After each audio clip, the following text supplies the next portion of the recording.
দুটো আমেরিকান জাহাজ আটক, হাজার হাজার অ্যাটাক ড্রোন মোতায়েন, আর আমাদের উপরে হামলা হলে প্রথম মারটা খাবে ইসরায়েল। সিরিয়াসলি বলুন তো, এটা কি শান্তি আলোচনার প্রস্তুতি? গত কয়েক সপ্তাহ ধরে আমরা যা বলছিলাম ঠিক তাই হতে চলেছে। মিডল ইস্ট মানে মধ্যপ্রাচ্য এখন একটা টাইম বোমার উপর বসে আছে, আর তার টাইমার প্রায় শেষের দিকে। একদিকে আমেরিকা আর ইরানের মধ্যে পরমাণু চুক্তি নিয়ে নতুন করে আলোচনার একটা ক্ষীণ সম্ভাবনা তৈরি হয়েছে, আর অন্যদিকে পর্দার আড়ালে চলছে চূড়ান্ত স্নায়ুযুদ্ধ আর শক্তি প্রদর্শনের খেলা। আজকের এই ভিডিওতে কোনো এক্সট্রা বকবক না করে একদম কাট টু কাট পয়েন্টে আলোচনা করব ঠিক 4টি বড় ব্রেকিং নিউজ নিয়ে। এক, আলোচনার ঠিক আগেই সমুদ্রে আমেরিকার 2টি জাহাজ কেন আটক করলো ইরান? এটা কি নিছকই চোরাচালান ধরা, নাকি ওয়াশিংটনের জন্য কড়া বার্তা? 2, নতুন করে হাজার হাজার ড্রোন কেন মোতায়েন করছে ইরান? কেন ইরানের সেনাপ্রধান সরাসরি বলছেন এই অঞ্চলের প্রত্যেকটা আমেরিকান ঘাঁটি তাদের নিশানায়? 3, ইরানের সবচেয়ে বড় হুমকি, হামলা হলে প্রথম শিকার হবে ইসরায়েল। কেন আমেরিকার সাথে সংঘাতের মধ্যে ইসরায়েলকে টানা হচ্ছে কেন? 4, ইরানের হুমকির জবাবে ইসরায়েল কতটা প্রস্তুত?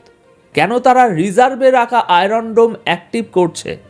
এই প্রত্যেকটা প্রশ্নের উত্তর আমরা খুঁজব, তাই শেষ পর্যন্ত অবশ্যই আমার সাথে থাকুন। আজকের প্রথম বড় ব্রেকিং, আলোচনার টেবিলে বসার ঠিক আগে পারস্য উপসাগরে ইরানের আইআরজিসি আমেরিকার 2টি জাহাজ আটক করেছে। অফিসিয়ালি ইরানের দাবি জাহাজ দুটি তেল চোরাচালান করছিল। প্রায় 10 লাখ লিটারের বেশি জ্বালানি তেল উদ্ধার করা হয়েছে, আর 15 জন বিদেশি ক্রুকে গ্রেপ্তার করে বিচার বিভাগের হাতে তুলে দেয়া হয়েছে। এখন সাধারণ চোখে দেখলে মনে হবে এটা তো একটা সাধারণ চোরাচালান বিরোধী অভিযান, কিন্তু দর্শক, জিওপলিটিক্সে কোনো কিছুই এতটা সহজ বা সাদা কালো নয়। আর এখানেই আসল খেলা শুরু। টাইমিংটা খেয়াল করুন। ঠিক যখন আমেরিকা আর ইরানের মধ্যে মাস্কাটে একটা অতি গুরুত্বপূর্ণ মিটিং হতে চলেছে আজ, সেই মুহূর্তে এই ঘটনা। ইরান বলছে এই জাহাজগুলোর উপর নাকি তারা অনেক দিন ধরেই নজর রাখছিল। যদি তাই হয়, তাহলে ঠিক আলোচনার আগেই কেন তাদের আটক করা হলো? আগেও তো করা যেতে পারত, পরেও তো করা যেতে পারত। এর পেছনে রয়েছে ইরানের একটা মাস্টার স্ট্রোক। এই জাহাজ আটকের মাধ্যমে ইরান আমেরিকাকে 3টে কড়া বার্তা দিল। প্রথম বার্তা, তোমরা আলোচনার টেবিলে আসছো মানে এই নয় যে আমরা দুর্বল। এই সমুদ্রপথ, এই পারস্য উপসাগর আমাদের নিয়ন্ত্রণে। এখানে আমাদের বুটের আওয়াজ ছাড়া পাতাটিও নড়ে না। এটা সরাসরি আমেরিকার উপর একটা মনস্তাত্ত্বিক চাপ তৈরি করা। দ্বিতীয় বার্তা, তোমরা যদি ভাবো যে আলোচনার আড়ালে গোয়েন্দাগিরি করবে, আমাদের সামরিক প্রস্তুতি সম্পর্কে তথ্য জোগাড় করবে, তাহলে তার ফল ভালো হবে না। কে বলতে পারে এই জাহাজের ক্রু মেম্বারদের মধ্যে কেউ গোয়েন্দা ছিল না? ইরান কিন্তু সেই সম্ভাবনা উড়িয়ে দিচ্ছে না। তৃতীয় এবং সবচেয়ে গুরুত্বপূর্ণ বার্তা, আমরা দর কষাকষির জন্য প্রস্তুত। আলোচনার টেবিলে আমরা খালি হাতে আসিনি। আমাদের হাতে তোমাদের জাহাজ আর ক্রু মেম্বার আছে, সুতরাং আমাদের দাবিগুলো সিরিয়াসলি নিতে হবে। দর্শক, এবার বুঝতে পারছেন চালটা? এটা নিছক জাহাজ আটক নয়, এটা হলো আলোচনার টেবিলে নিজের দর বাড়ানোর একটা চূড়ান্ত কৌশল। ইরান দেখিয়ে দিল তারা শান্তি চায়, কিন্তু নিজের শর্তে। এবার আসুন দ্বিতীয় খবরে, যা প্রথম খবরের থেকেও অনেক বেশি ভয়ঙ্কর। ইরানের সেনাবাহিনীর মুখপাত্র ব্রিগেডিয়ার জেনারেল মোহাম্মদ আকরামানিয়া গতকাল একটা প্রেস কনফারেন্সে যা বলেছেন তা শুনে পেন্টাগনের কর্মকর্তাদের কপালে ঘাম জমতে বাধ্য। তিনি পরিষ্কার ভাষায় বলেছেন, এই অঞ্চলের প্রত্যেকটা আমেরিকান সামরিক ঘাঁটি আমাদের মিসাইল এবং ড্রোনের রেঞ্জের মধ্যে রয়েছে। আমরা যুদ্ধের জন্য সম্পূর্ণ প্রস্তুত। দেখুন, এটা কোনো ফাঁকা বুলি নয়। এই ঘোষণার সাথে সাথেই ইরান তার 4টি সামরিক শাখায় 1000-এর বেশি স্ট্র্যাটেজিক ড্রোন অন্তর্ভুক্ত করেছে। এই ড্রোনগুলো শুধু নজরদারি চালায় না, এগুলো ভয়ঙ্কর অ্যাটাক ড্রোন, কামাকাজি ড্রোন, যেগুলো মুহূর্তের মধ্যে যে কোনো আমেরিকান ঘাঁটি বা যুদ্ধ জাহাজকে ধ্বংসস্তূপে পরিণত করতে পারে। জেনারেল আক্রামানিয়া এরপর যে কথাটা বলেছেন সেটা আরও মারাত্মক। তিনি বলেছেন, বল এখন ওয়াশিংটনের কোর্টে, তাদেরকেই সিদ্ধান্ত নিতে হবে তারা চুক্তি চায় নাকি যুদ্ধ চায়। কিন্তু যদি যুদ্ধ হয় তাহলে সেই আগুন শুধু ইরানের মাটিতে সীমাবদ্ধ থাকবে না, এই আগুন ছড়িয়ে পড়বে পারস্য উপসাগর থেকে ওমান সাগর পর্যন্ত, আর এর আঁচ লাগবে প্রত্যেকটা আমেরিকান ঘাঁটিতে। ভাবুন একবার, একটা দেশের সেনাবাহিনীর মুখপাত্র কতটা আত্মবিশ্বাসী হলে আলোচনার ঠিক আগে এই ভাষায় কথা বলতে পারে। এর মানে কি? এর মানে হলো ইরান তার হোমওয়ার্ক করে ফেলেছে। বছরের পর বছর ধরে আমেরিকার কঠোর অর্থনৈতিক নিষেধাজ্ঞা সহ্য করে তারা নিজেদের সামরিক শক্তিকে এমন একটা জায়গায় নিয়ে গেছে যে আজ তারা সরাসরি আমেরিকাকে চ্যালেঞ্জ করার সাহস দেখাচ্ছে। তারা জানে আফগানিস্তান আর ইরাকের পর আমেরিকার পক্ষে এই অঞ্চলে নতুন করে একটা বড় যুদ্ধ শুরু করা প্রায় অসম্ভব, আর ইরান এই সুযোগটাই কাজে লাগাচ্ছে। দর্শক, এটা হলো প্রেশার ট্যাকটিক্সের একটা চূড়ান্ত উদাহরণ। একদিকে আলোচনার দরজা খোলা রাখা, অন্যদিকে যুদ্ধের জন্য সম্পূর্ণ প্রস্তুতি নিয়ে বসে থাকা। ইরান আমেরিকাকে বলছে, হয় আমাদের দাবি মেনে নাও আর নিষেধাজ্ঞা তুলে নাও, নয়তো এমন একটা যুদ্ধের জন্য তৈরি হও যা সামলানোর ক্ষমতা তোমাদের নেই।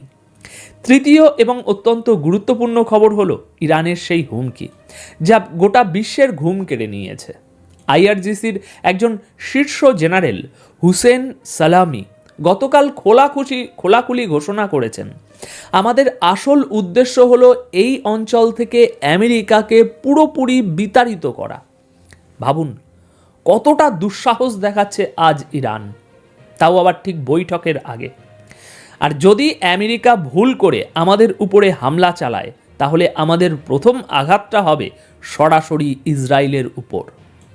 এক মুহূর্তের জন্য কথাটা ভাবুন, বর্তমানে সংঘাত ইরানের সাথে আমেরিকার, কিন্তু প্রথম মারটা খাবে ইসরায়েল। কেন? কারণ ইরান জানে ইসরায়েল হলো আমেরিকার সবচেয়ে দুর্বল জায়গা। আমেরিকার মূল ভূখণ্ডে হামলা করা ইরানের পক্ষে অনেকটাই কঠিন, কিন্তু ইসরায়েলে হামলা করা খুবই সহজ।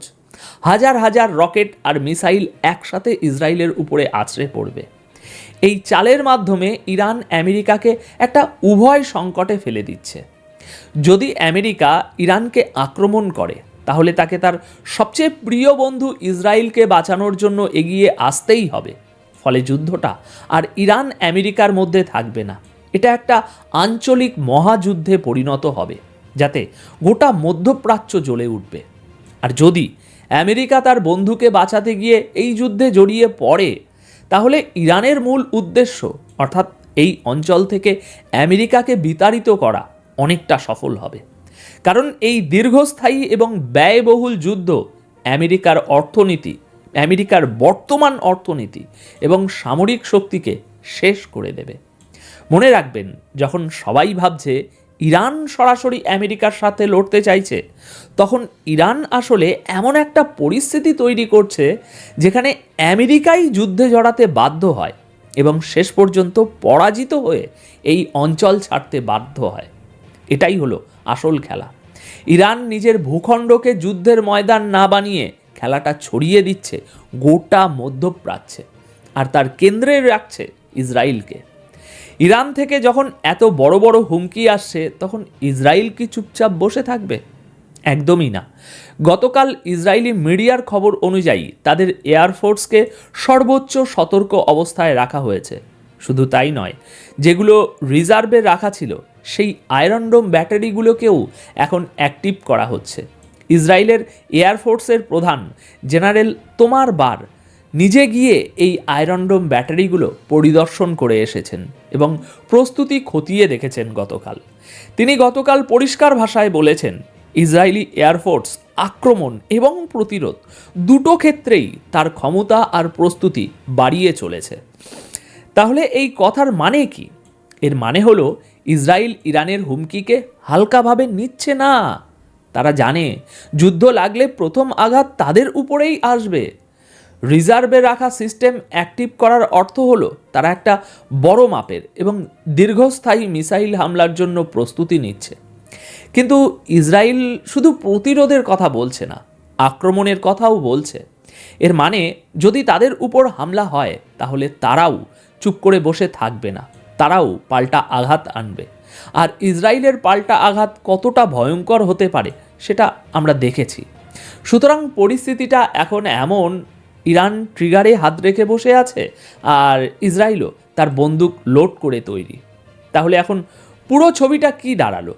একদিকে আলোচনার সাজানো মঞ্চ, অন্যদিকে যুদ্ধের দামামা। একদিকে শান্তির সাদা পায়রা ওড়ানোর কথা, অন্যদিকে অ্যাটাক ড্রোন আর মিসাইলের প্রস্তুতি। ইরান আলোচনার আগেই তার সব তাস দেখিয়ে দিয়েছে। তারা জাহাজ আটক করে নিজেদের শক্তি বুঝিয়ে দিয়েছে। আমেরিকান ঘাঁটিতে হামলার হুমকি দিয়ে নিজেদের সামরিক প্রস্তুতির কথা জানিয়ে দিয়েছে। আর ইসরায়েলকে প্রথম টার্গেট বানিয়ে আমেরিকাকে চূড়ান্ত উভয় সংকটে ফেলে দিয়েছে। দর্শক, এই সব কিছু কি সত্যিই একটা বড় যুদ্ধের দিকে এগোচ্ছে, নাকি এটা দর কষাকষির চূড়ান্ত পর্যায়, যেখানে ইরান সর্বোচ্চ চাপ সৃষ্টি করে নিজের দাবি আদায় করে নিতে চাইছে? আপনার কি মনে হয় এই স্নায়ুযুদ্ধ, এই শক্তি প্রদর্শন কি শেষ পর্যন্ত